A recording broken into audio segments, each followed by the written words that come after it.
Question number 17. A pendulum consisting of a massless string of length 20 centimeter and a tiny bob of mass 100 gram is set up as a conical pendulum. Its bob now performs 75 revolutions per minute. Calculate the kinetic energy and increase in the gravitational potential energy of the bob. तो इसमें ये बोल रहे हैं कि पहले बस एक पेंडुलम था और उसको हमने लटका रखा था, तो ये इसकी ये टोटल लेंथ थी. इसके बाद हमने क्या किया, इसको घुमाना चालू कर दिया, तो उसकी वजह से इसकी स्पीड बढ़ गई और वो उसकी हाइट भी बढ़ गई. इनिशियली बस ये वर्टिकल था, बट अब ये कोनिकल पेंडुलम बना रहा है. तो अब हमें देखना है कि इसमें इसकी काइनेटिक एनर्जी कितनी इंक्रीज़ हुई, और क्योंकि इसकी हाइट भी बढ़ गई है यहाँ से यहाँ तक, तो इसकी पोटेंशियल एनर्जी कितनी बढ़ी है. तो पहले लिख लेते हैं कि हमें क्या क्या गिवन है. तो गिवन है हमें कि इसका टोटल रोटेशंस पर मिनट दिया हुआ है जो है 75. तो हम लोग अगर इसकी फ्रीक्वेंसी निकालें, जैसे n बोलते हैं, तो वो हो जाएगा 75 RPM/60, क्योंकि हमें पर सेकंड निकालना है. तो ये हो जाएगा 1.25 हर्ट्ज़.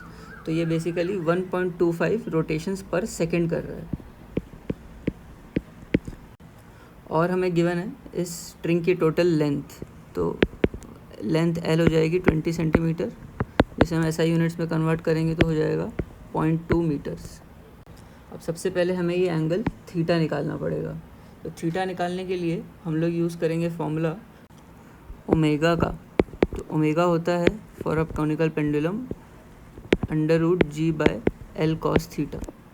बट उससे पहले हमें ओमेगा पता होना चाहिए, क्योंकि यहाँ पे हमारे पास सिर्फ एक cos थीटा है. cos थीटा अननोन है और ओमेगा अननोन है. हमें G की वैल्यू पता है, हमें L की वैल्यू पता है. तो ओमेगा निकालने के लिए हम लोग फ्रीक्वेंसी का फॉर्मूला फ्रीक्वेंसी से निकालेंगे. तो ओमेगा होता है 2π इंटू फ्रीक्वेंसी. तो उससे हो जाएगा 2π इंटू 1.25. तो ये हो जाएगा 2.5 पाई रेडियंस पर सेकेंड. तो ये हमारा निकल गया ओमेगा. अब हमारे पास ओमेगा भी है, G भी है, L भी है, तो हम लोग cos थीटा की वैल्यू निकाल सकते हैं और सब्सिक्वेंटली थीटा की वैल्यू निकाल सकते हैं. तो यहाँ से 2.5 pi is equal to under root. अब G को बोला है हम लोग 10 या पाई स्क्वायर यूज़ कर सकते हैं, क्योंकि यहाँ पे हमें दिया है कि पाई स्क्वायर की वैल्यू हम लोग 10 यूज़ करेंगे. तो G की वैल्यू भी यहाँ पे हमें 10 यूज़ करना है, तो हम लोग डायरेक्टली G को पाई स्क्वायर लिख सकते हैं. तो यहाँ पे G की value pi square by L है हमारा 0.2. तो 0.2 cos थीटा. तो उससे हमारा निकलेगा कि ये पाई और ये under root of pi square ये कैंसिल हो जाएगा.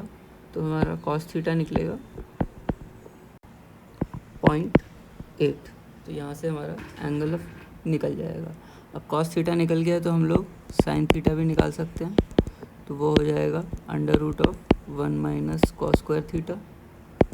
तो हो जाएगा अंडर रूट ऑफ 1 माइनस 0.8 का स्क्वायर, जो हो जाएगा अंडर रूट ऑफ 1 माइनस 0.64.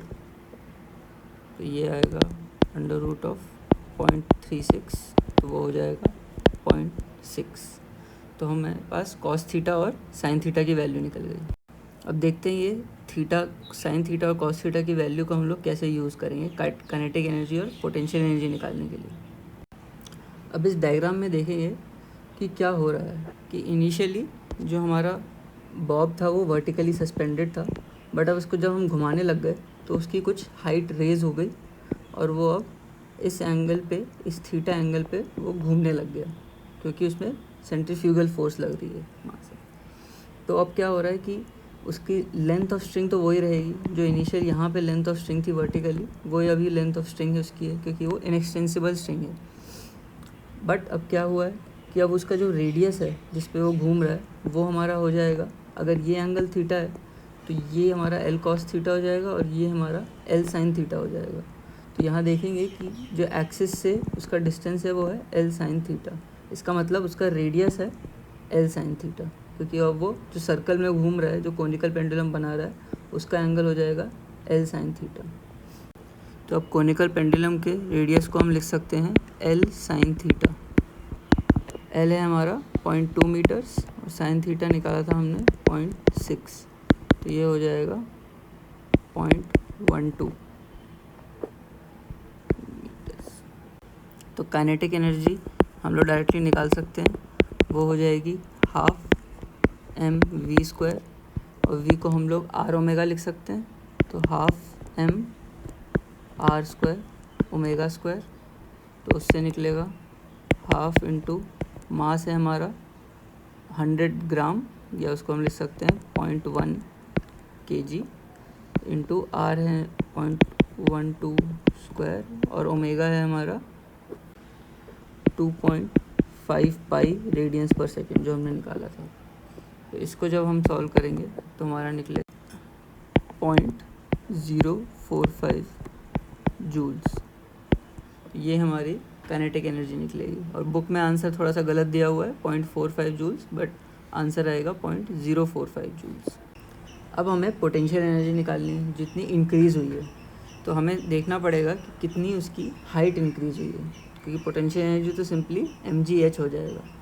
अब यहाँ पे देखेंगे कि जब वो, अगर ये लेंथ l है तो ये वाला लेंथ जो हो जाएगी, जो उसके परपेंडिकुलर, हम ये राइट ट्रायंगल बनाएंगे यहाँ पे, तो ये हो जाएगा l cos थीटा।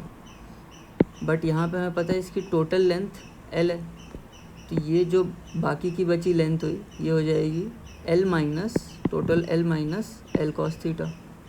तो हम लोग बेसिकली ये बोल सकते हैं कि इसकी इतनी हाइट इंक्रीज़ हुई है वो है l minus l cos theta.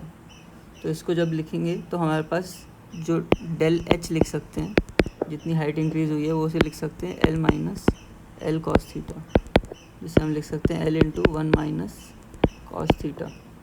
तो वो हो जाएगा 0.2 इंटू 1 माइनस 0.8, तो ये हो जाएगा 0.04 मीटर्स। इतना उसकी हाइट इंक्रीज़ हो गई है जब वो एक वर्टिकल पेंडुलम से कोनिकल पेंडुलम में कन्वर्ट हुआ।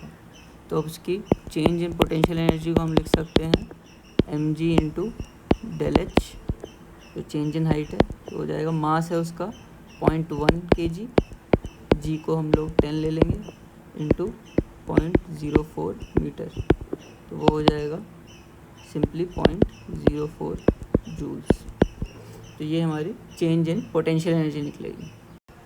क्वेश्चन नंबर 18, इसने बोला है कि एक मोटरसाइकिलिस्ट है जो वर्टिकल सर्कल्स एग्जीक्यूट कर रहा है स्फीयर ऑफ डेथ में। तो हम लोग यहाँ पे मान सकते हैं कि ये सिर्फ ग्रेविटेशनल फोर्स से बस वर्टिकल सर्कुलर मोशन कर रहा है। तो जो हमने स्ट्रिंग ली थी जो वर्टिकल सर्कुलर मोशन कर रही थी in the presence of gravitational force only, हम इसको वही केस मान के सॉल्व कर सकते हैं। इसमें बोला है कि the speed of the motorcycle varies between 6 metres per second and 10 metres per second. इसका मतलब है कि उसकी मिनिमम स्पीड है 6 मीटर्स पर सेकेंड और मैक्सिमम है 10 मीटर्स पर सेकेंड। तो हमें निकालना है कि इसका डायमीटर कितना होगा स्फीयर ऑफ डेथ का, और इसमें और कितनी मिनिमम वैल्यूज़ पॉसिबल हैं कि वो वर्टिकल सर्कुलर मोशन एग्जीक्यूट कर सके। तो ये वर्टिकल सर्कुलर मोशन का जो डायग्राम याद आए तो सबसे ऊपर वाला पॉइंट हमारा होता है ए, जो वहाँ पे हमारी मिनिमम स्पीड होती है VA, और नीचे वाला पॉइंट होता है B, जहाँ पे हमारी मैक्सिमम स्पीड होती है VB। तो हम लोग निकाल सकते हैं कि यहाँ पे जो मिनिमम स्पीड दी है वो 6 मीटर्स पर सेकेंड, तो हम लोग लिख सकते हैं given VA is equal to 6 metres per second, और ऐसे ही मैक्सिमम स्पीड दी है 10 मीटर्स पर सेकेंड, तो वो है हमारा पॉइंट B पे, तो हम लिख सकते हैं VB is equal to 10 metres per second. तो एक फॉर्मूला याद करेंगे जो हमने वर्टिकल सर्कुलर मोशन में निकाला था, वो था VB² minus VA² is equal to 4RG। तो ये हमारा बताता है कि difference in the square of maximum and minimum velocity is equal to 4 into radius into G. तो यहाँ से हम लोग जो स्फीयर ऑफ डेथ है, यहाँ पे जो सर्कुलर वर्टिकल सर्कुलर मोशन का जो पाथ है उसका हम रेडियस निकाल सकते हैं। तो यहाँ से R हो जाएगा 10 square minus 6 square by 4 into 10 जो G है। तो 10 स्क्वायर 100 माइनस 36 बाय 40, तो ये हमारा निकलेगा 1.6 मीटर। तो ये हमारा रेडियस निकल गया, बट हमें डायमीटर निकालना है। तो डायमीटर हो जाएगा 2R is equal to 3.2 metres. तो यहाँ से हमारा स्फीयर ऑफ डेथ का डायमीटर निकल गया। अब यहाँ से रेडियस जो हमारे पास निकल गया है, अब हमें पूछा है कि क्या मिनिमम वैल्यूज़ पॉसिबल हैं कि वो वर्टिकल सर्कुलर मोशन एग्जीक्यूट करता रहे और गिरे नहीं अपने स्फीयर ऑफ डेथ में। तो हमें पता है कि जो VA मिनिमम होता है, या जो टॉप मोस्ट पॉइंट पे जो स्पीड की मिनिमम वैल्यू है, वो इक्वल होती है √RG के। तो वो हो जाएगा √10 × 1.6 मीटर्स, तो वो हो जाएगा 4 मीटर्स पर सेकेंड। तो मिनिमम वेलोसिटी जो पूरे जिसकी वजह से वर्टिकल सर्कुलर मोशन एग्जीक्यूट होता रहे, वो हो जाएगी 4 metres per second at the top of the sphere of death. ऐसे ही VB मिनिमम जो निकाला था हमने, वो होता है √5RG। तो इसको हम लोग लिख सकते हैं √5 × 1.6 × 10, तो ये हो जाएगा 4√5 मीटर्स पर सेकेंड। तो ये हमारी मिनिमम वैल्यूज़ हैं इन दो स्पीड्स की, कि अगर जिसमें ये सर्कुलर मोशन एग्जीक्यूट होता रहे। एक हो जाएगी तो मिनिमम वेलोसिटी होगी 4 मीटर्स पर सेकेंड, और इस कंडीशन में जो उसकी बॉटम मोस्ट स्पीड होगी वो होगी 4√5 मीटर पर सेकेंड।